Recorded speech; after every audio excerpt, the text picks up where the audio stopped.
Ave cheia de graça, o Senhor... É feito em dois tempos, sim. O primeiro é pelo anjo, o segundo é por Isabel. Não é isso que ele Bendito é o quer fruto do dizer. teu ventre, né? Não, não é isso Ave que ele cheia quer de dizer. graça... Diga, Não, Jorge. a pergunta é, nessa oração tem um pedaço que diz que ela é mãe de Deus. Então, ele está querendo... a Luciana está perguntando se ela foi construída em dois momentos diferentes, porque ela é... Como é que chama? Que é mãe de Deus? Teotocles, né? Teotocos, isso aí foi do Concílio de Éfeso, no século III. Mas isso aí foi uma coisa criada pela igreja, não está no Evangelho. Exato. Não está No no Evangelho Evangelho. ela não é mãe de Deus, não. A ave cheia de graça, o Senhor é convosco, bendito é o fruto do teu ventre. Ela é a mãe de Jesus.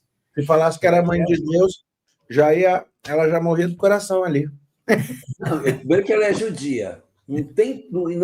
Não existe. Ó, eu vou falar aqui uma coisa aqui, não tem nada a ver com o que a gente está discutindo, mas é assim: enquanto o cristianismo esteve dentro de Israel, em nenhum momento Jesus foi apresentado como Deus. Quando ele foi para a Ásia Menor, aquele monte de pagão. A divinização veio depois. Que aí ele pode ser Deus. Claro, tem tanto Deus, por que ele não pode ser também? Mas jamais, jamais, jamais, jamais, jamais o Messias poderia ser confundido com o Criador. Não tem como, não existe. Olha, gente, nunca colocaria o Messias como Deus. Nunca. Ô Jorge, basta que a oração diária do judeu, ainda hoje, o Shema Israel, Adonai Elohim, Adonai Errad. O Senhor nosso Deus, ele é único. Então, não tem nada a ver com divinizar a Trindade, Pai, Filho, Espírito Santo, tudo isso aí surgiu sério, né? no quarto. Isso é tão sério para um judeu, né? Tão sério. Não dá para se ter ideia, assim, disso. Não dá para se ter ideia. Eu diria, Álvaro, eu diria que é até agressivo, né? Para o judeu é até agressivo. Tem isso atravessado na garganta, ela não aceita. Quem? A minha mãe diz assim, eu não aceito Jesus. Eu digo, mas por que, minha mãe? Aí ela diz, porque eu ensinei você que só existe um Deus. E o cristianismo quer dizer que ele é Deus. Não, mas eu não acredito assim, que você é cristão. Se você é cristão, você acha que ele é Deus. Não, mas não acha. Acha sim. Acha sim. Você acha sim. Mas aí eu me defendo assim, Jorgito. Eu digo, eu sou mais seguidor de Jesus do que cristão do cristianismo do século IV para cá. Mas o cristianismo do primeiro, segundo, terceiro vai século... entender cristianismo do século IV? Quer nem saber. Mas aí é que está, né? Eu tenho minhas defesas, ou seja, meus defesas não preciso me defender.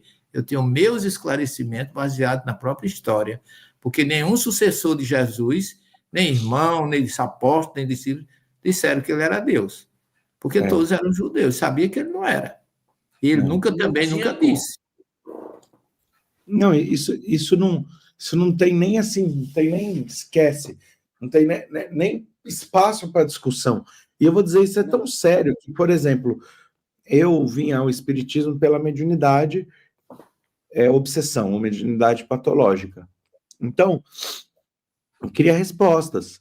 Li o livro dos médiuns, falei, beleza, é isso aqui.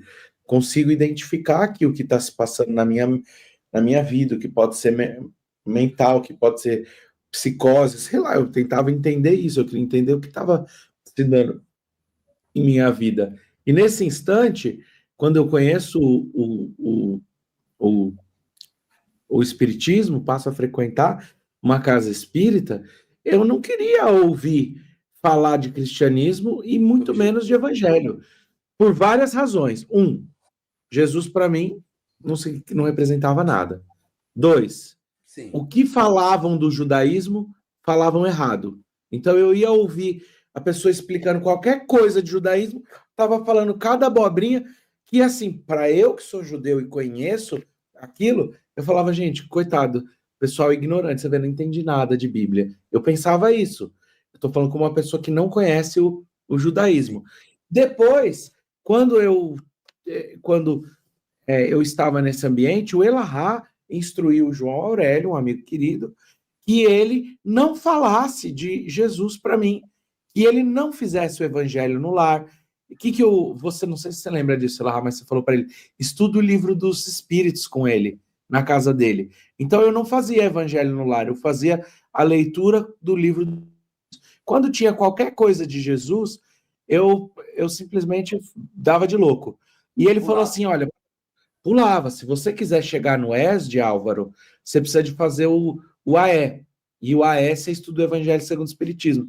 Eu falei, cara, mas para mim o que o pessoal fala não concorda, é bobeira. Aí ele virou e falou assim, é porque o pessoal se aventura a querer falar de judaísmo. Sem saber. Então, aí eu falei, ele falou, então faz o seguinte, fica em silêncio, não fala nada para ninguém e fica em silêncio. Você vai ter que passar 8 meses, depois de 8 meses eu te convido para o ESD. Eu falei, tá bom. E eu ia e ficava quieto, não falava nada. No final disso, aí que eu fui entender não. Akiva. Oi? Tipo Akiva. Só que assim, como eu fui entender Jesus? Ouvindo um seminário do Haroldo que ele explica a escala dos espíritos crísticos. Aí eu ouvi que ele falou, tá, desse jeito eu posso ouvir o que esse cara tem para dizer. Se ele estiver achando que ele é Deus, ele para mim é um lunático. Não tem diálogo. Ele é um lunático. Se ele está numa escala que, como ele, existem outros tantos bilhões de espíritos, e todos nós seremos... os maiores que ele... Tá, beleza. Eu ouço. Então, isso é muito interessante. E esses preconceitos que a gente tem em relação ao judaísmo, que a gente vai lá e fala, não, porque os fariseus... E eu pensava, meu Deus, e Lela era fariseu. O que esses caras sabem? Estão falando mal de fariseu? Meu, Gamaliel, eu ficava pensando os nomes, Akiva e todos esses caras. E eu falava, gente... E eu pensava comigo, porque eu estudei em Yeshiva e eu sei o que é um fariseu. Falava, eu vi amigos que dormiam 2 horas por noite. Eu lembro de uma pessoa que ele subiu para pegar, eu vou imitar aqui, ele subiu numa cadeira para pegar um livro na estante. Ele abriu o livro e começou a ler o livro. E ele ficou 4 horas em pé em cima da cadeira, sem tirar o olho do livro. E, de repente, ele esquece que ele está em cima da cadeira e ele vai andar e cai. Eu falo, meu, o que é isso? Eu não conheço alguém que estuda espiritismo assim. Entende o que eu quero dizer? Aí eu falava, como estão falando mal de fariseu? Como estão falando? Ah, não, porque os judeus faziam isso. E, tipo assim, como se fosse uma coisa tipo, totalmente errada, equivocada. E como se fosse um conhecimento velho e ultrapassado. Exato. Que não serve mais. Eu fui crucificado, quase crucificado, porque eu quis trazer a primeira revelação para dentro da doutrina espírita.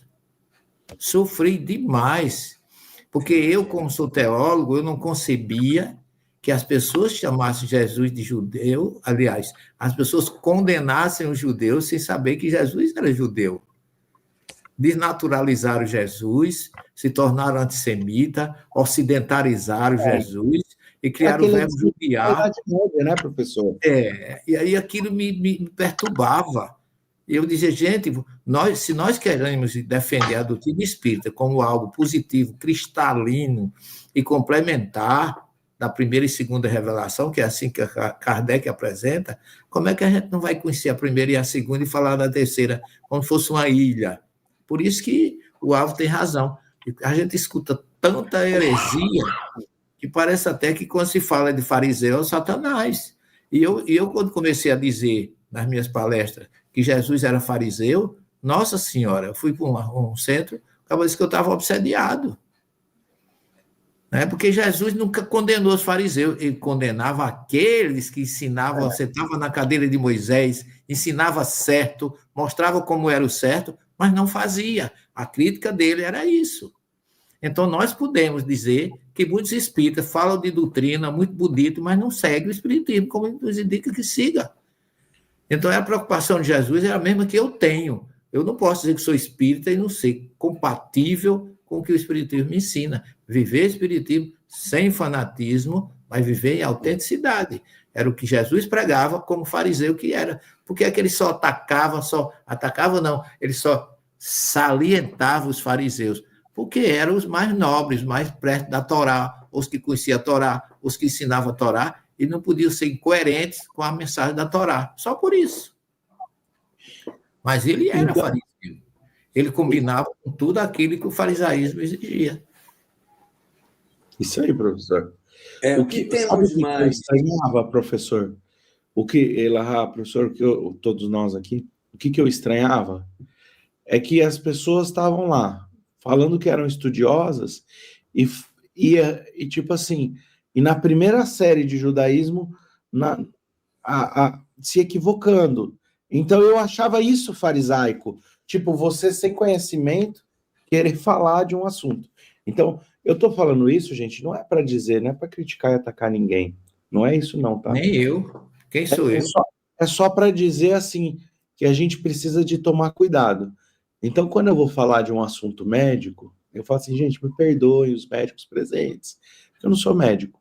Quando eu vou falar de física, eu falo, gente, olha, bem a grosso modo, desculpe a minha ignorância sobre o assunto, porque para um físico, ele vai falar, nossa, esse cara entende pouco, e assim por diante. Então, eu acho que vale a pena a gente ter humildade e falar, olha, sem me aprofundar muito, mas pautado, isso não é pieguismo, isso é humildade para falar de um assunto.